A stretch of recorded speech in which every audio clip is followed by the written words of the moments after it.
Dan Crowley. I know Dan Crowley for a long time ago. He actually won my Capture the Flag, 18 years ago or something? Actually, no, 8 years ago. We're not that old. Yeah.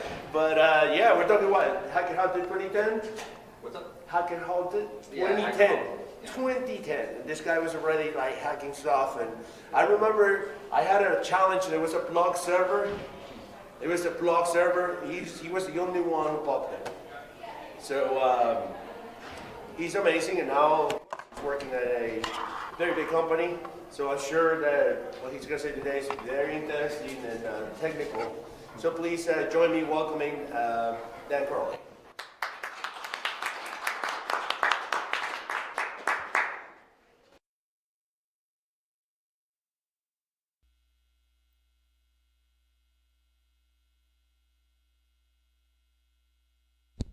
It's a switch.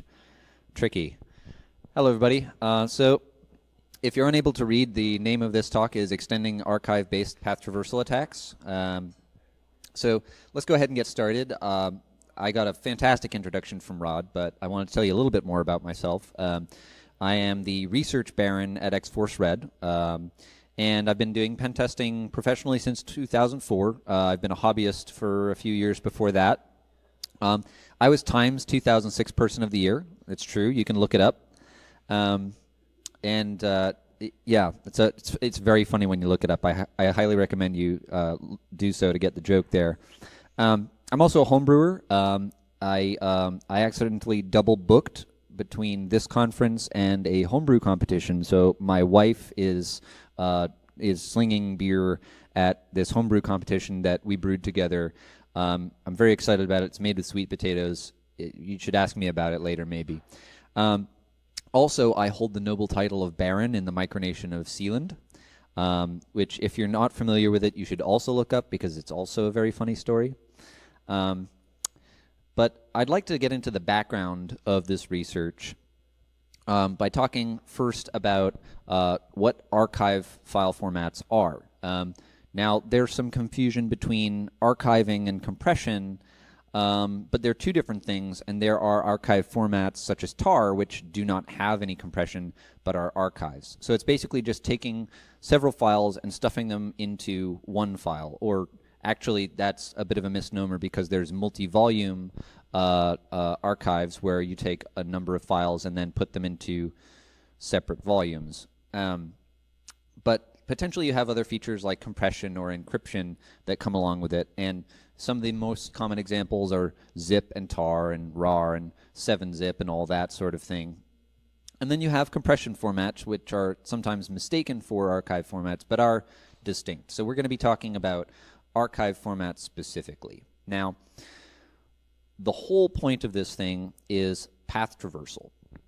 Now, some of you might be familiar with path traversal. If you have an application security background or a development background and you've studied a little bit of application security. But basically, path traversal is when you're causing something to be referenced outside of a working directory through a number of different tricks. The most simple is using parent directory markers, this .. / sequence, which, if you're unfamiliar with it, means the next directory up. So if you have this relative file path and you say, I'm going to write a file to whatever path you give me, but only in this, temp directory, and I say, okay, I want you to write it to .. / whatever, that goes up the chain of directories until the point where it reaches the root, and then you can specify additional directories from there to get that file written wherever you want. And that is the essence of path traversal, is that you traverse up and out of a working directory and into some other directory. Now, there are other ways to achieve this. For instance, you can use absolute paths where something is expecting a relative path. Or you can use special markers like it's not tilde, is that tilde? The squiggly. That is the tilde? Okay, the tilde, which in Unix-based operating systems has the special meaning of home directory. And in in certain contexts, you might also have like environment variables that can be replaced within the path. So you might have something like a system drive, which is a Windows-based thing that just says, whatever drive Windows is installed on, that's the one that I want, right? And now I'd like to, without naming the research specifically and calling it out, I would like to talk about a recent research effort which was effective but incomplete, woefully incomplete, in fact, and the incompleteness was the reason that I did this research in the first place. So it talks about path traversal as applied to archive formats. So let's say that you have a zip file and you extract it in a working directory. Let's use the example of a web application that has a file upload utility built into it. Let's say it's a photo storage application. So they allow you to upload multiple images at the same time using a zip file. You upload a zip file with images, and it extracts it into a working directory somewhere in the file system outside the web root, and then copies the any files that end with something like .jpeg, for instance, into your particular user directory. Now,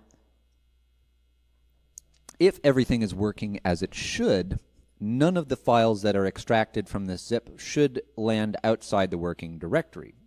But if you have one of these path traversal sequences as an entry in this archive, it can place these things outside that working directory.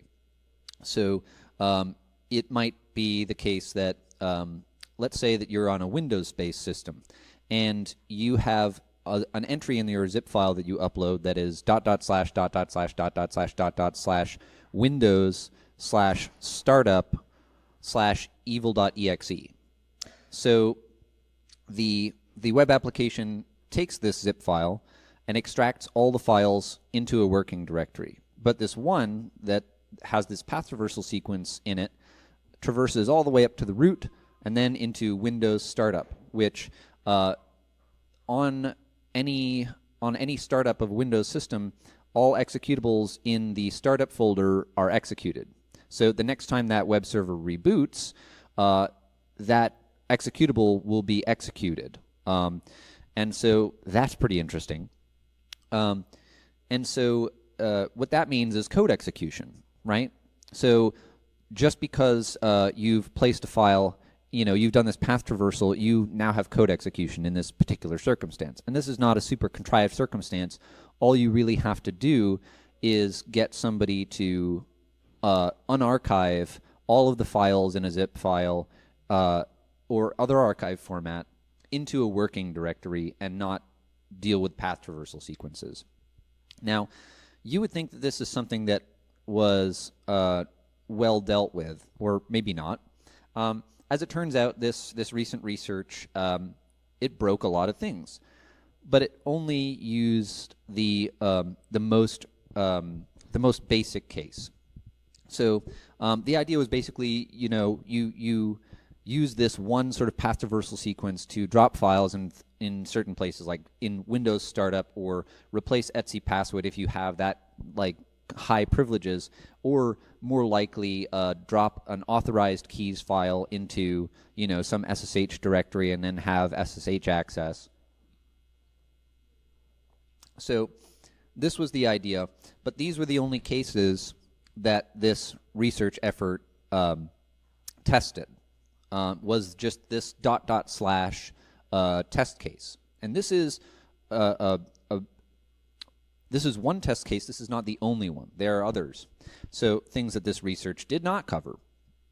There was no usage of absolute paths. There was no absolute paths with extraneous slashes at the beginning, or there was no use of what I've heard called filter autoimmune attacks. So this is kind of cool. Take a look at this third one down. Let's say that you are the creator of a zip extraction library and you want to prevent these path traversal attacks. So you say, I'm going to look for any instance of dot dot slash, and before processing that entry, I'm going to remove all instances of dot dot slash.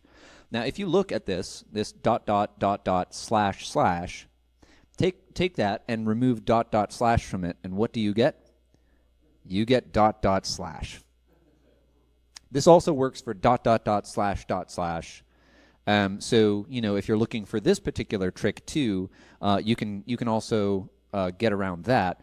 But it's a really cool little trick that works on path traversal in general in all its forms. But it also works in particular cases here, right? They also didn't use UNC paths. So UNC paths are like Windows specific, like SMB share stuff. So the way that the UNC share, the UNC paths, like Windows network file sharing shares are specified are // IP address or host name / the share name / path, right? Now, on Windows systems, there are default shares that are built into Windows, one of them being C $. Now, the C $ share is just the C drive on a Windows system. So this / 127.0.0.1, which is localhost, right? This machine / C share. Well, this is just equivalent to the C drive. It's just you're going this sort of roundabout way. And also, there's this additional long UNC form that you can use. So if you have, for instance, some UNC share, if it's trying to prevent, UNC shares from being used, if it says like, I don't want anything like, // some IP address, like I don't want that. Okay, // that I don't know what the functional difference is other than like certain character restrictions aren't in place with the question mark. But this is just another way of expressing the exact same thing. Now, interestingly, you can also, with the UNC paths, write to available shares on other machines. So if you had a Windows system unarchiving a zip with one of these UNC paths, you could, in theory, get it to write to a network share when you extract into some working directory, which is really fucking cool. But, that's just yet another case. And then you have this temp, you have the, tilde symbolic links. By show of hands, who already knew that symbolic links were supported in zips and tars? Hey, we got one. Very nice. Surprised me. So this was actually, this is supported in a number of different archive formats, including tar and pkzip and CPIO archives. So there's a couple different ways that you can exploit this for path traversal. So for instance, you can have a symlink to a directory as one entry, and then another archive entry that points to a path like below that directory where the symlink is. So as the operating system is trying to resolve this path, it reaches this symlink that is just written and points to a totally different directory. So now, if you're looking for just anything that has any path traversal sequences whatsoever, if you're looking purely at the names of the zip entries, you're going to miss the attack. You're not going to detect the attack. So, for instance, we could have foo, which points to Etsy, and then have foo password, which ultimately would end up pointing to Etsy password. And none of these things would have none of these things would have path traversal sequences. None of these things would be absolute paths. They would be relative, but you still get to write whatever file you want with whatever contents in whatever place you want. Now, you can also do a symlink to a file, right? So you can have, depending on the way that the zip file is, the way that the archive is handled, you can have two different entries with the same exact name. Now, this is difficult to do with any normal library, but you can do a little bit of clever hex editing to get a file to contain 2 zip entries with the same name. And one should come first in canonical order just to make sure that that one gets extracted first, because that's the symlink. So you symlink to some particular file, and then you have another entry that overwrites that file immediately afterwards. And if it was originally written as a symlink, it might resolve it before writing. So this is sort of a different abuse case where the entries are handled slightly differently, where the symlinks are handled slightly differently. But the path traversal variations apply here too. If you have a thing where it doesn't like that you're symlinking to an absolute path, maybe you can symlink to a relative path. You can symlink to ... whatever, right? Or you can symlink to UNC share, or you can symlink to, I guess that doesn't really work on Windows because Windows doesn't support symlink, so never mind. But you can imagine how all the path traversal variations that we just discussed fit into this symlink style archive attack. Now, Facebook actually had a problem with symlinks and zips, and somebody cashed out on a nice bug bounty as a result. It was possible to upload multiple pictures by a zip file, and then the files were automatically extracted and made available to the user. So somebody figured out you could upload a zip file with a symlink to Etsy password in it, and Facebook would then give you access to Etsy password by virtue of extracting the zip and then giving you access to the symlink, although it gave you access to what it pointed to. So that was cool.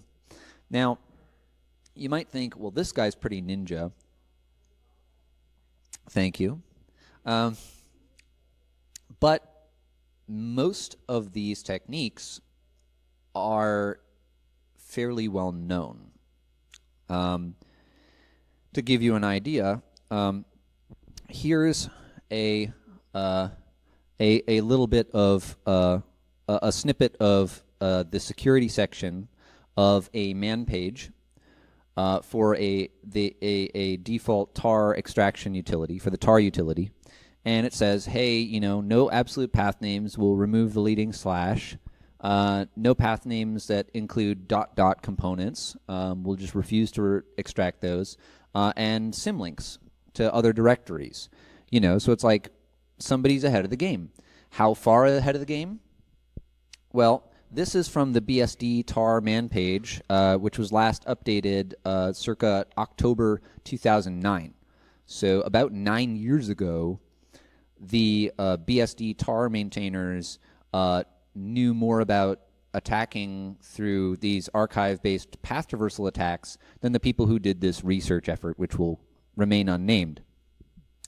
What kills me about it is that this research really did poke holes in a lot of things. A lot of things were found vulnerable, which is why I decided I wanted to do this.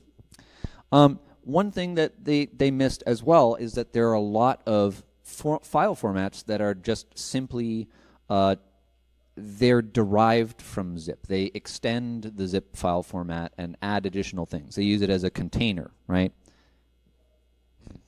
Pardon me.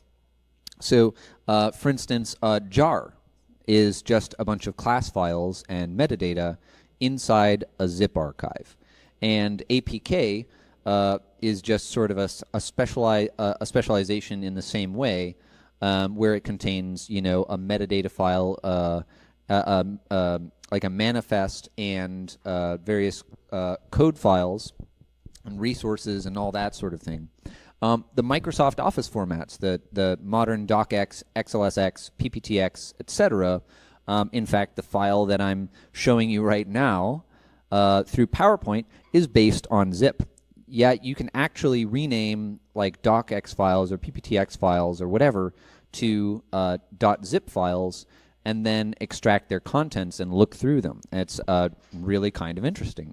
You should try it sometime because well, I'm a nerd about file formats, so maybe you won't find it as interesting as I do, but I think it's really cool, right?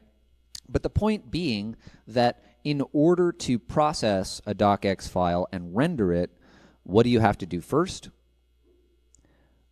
Unarchive. You have to extract all the entries from the archive and then read out all the things that are referenced in there to pull out all the entries, right? So in order to process a docx file, you first have to extract all the files, which means game on. I've already checked Microsoft Office, and I haven't found any way to exploit it, but there are so many third-party Microsoft Office format parsers that I would be surprised if none of them were vulnerable. Obviously, there's a lot of things to check here, but I haven't gotten to it all yet. I don't think I will. It's a Herculean and possibly a Sisyphean effort. So there's also the open document format. There's the Mozilla Firefox can figure out what works. I'm sure we'll come up with some more abuse cases. But at this point, I'd like to open it up to any questions that you might have.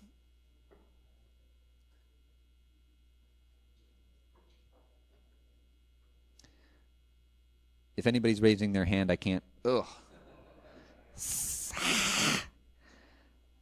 Okay, so it doesn't look. Oh, question? Using attacks or in like attacking a web server or both? So my particular role is not one of threat intelligence, so I'm not studying actual attacks in the wild or threat actors, but I do see the relevance of this attack to both phishing style attacks and to attacks on things like web applications, right? Because let's say that I send you a zip file and say, hey, can you read this document that I have? And you open this up and like there's some document there that says, haha, made you look, right? And you just hit extract all and there's a document there and it's, okay, well, what is this crap? Never mind, I'll blow this away, delete this, go back to whatever I was doing. And meanwhile, it's dropped a Trojan in some auto-execute directory, right? It's applicable there. And then we gave the example of the web application attack earlier where you have a file upload utility that extracts to a working directory and does not nullify these path traversal sequences. Good question. Thank you. Any other questions?